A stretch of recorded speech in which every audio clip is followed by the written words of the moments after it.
BJP ने 30 SC बहुल सीटों पर लगाए 45,000 कार्यकर्ता। अम्बेडकर संविधान पर जोर, दलित बोले वो बताएं आज तक हमें क्या दिया। दिल्ली में 30 सीटें ऐसी हैं जहां कम से कम 15% दलित वोटर हैं। इन सीटों के लिए हरियाणा, राजस्थान, पश्चिम बंगाल, पंजाब और यूपी से 30 सीनियर लीडर बुलाए गए हैं।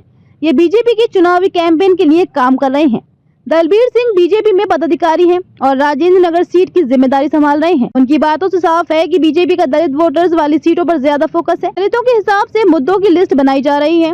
बूथ लेवल पर 45,000 से ज्यादा कार्यकर्ता काम कर रहे हैं। हालांकि बीजेपी की इस कोशिश का जमीन पर कितना असर है, त्रिलोकपुरी में रहने वाले सोनू को इन कोशिशों से खास फर्क नहीं पड़ता। वे कहते हैं अम्बेडकर को भारत रत्न दिया, भारत का सम्मान हुआ, हमें तो कुछ नहीं मिला। प्रेमवती का भी यही मानना है। वह कहती है न बीजेपी ने कुछ किया, न ही किसी और सरकार ने कुछ किया। सब आते हैं, फार्म भरवाते हैं और चले जाते हैं, कोई भी देता कुछ नहीं है। वही सीमापुरी की पुष्पा देवी इसे सियासत बताते हुए कहती हैं कि सरकार तो केजरीवाल की ही बननी चाहिए। दिल्ली में 70 सीटों पर 5 फरवरी को विधानसभा चुनाव होने हैं। दिल्ली में करीब 18% यानी 44 लाख दलित वोटर्स हैं। बीजेपी इन्हें साधने की कवायद का बहुत असर नहीं दिख रहा है। इस चुनाव में बीजेपी की क्या स्ट्रेटजी है, उसकी दलित वोटरों पर फोकस की वजह क्या है, उन्हें साधने का प्लान और उसका कितना असर है। दलित सीटों पर बीजेपी सम्मेलन अभियान, लेकिन वोटर्स पर असर नहीं।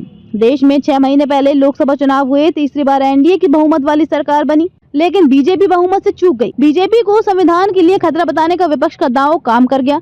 84 दलित सीटों में से बीजेपी सिर्फ 30 सीटें ही जीत सकी। 2019 में लोकसभा चुनाव में मुकाबले पार्टी ने 3% दलित वोट गंवा दिए।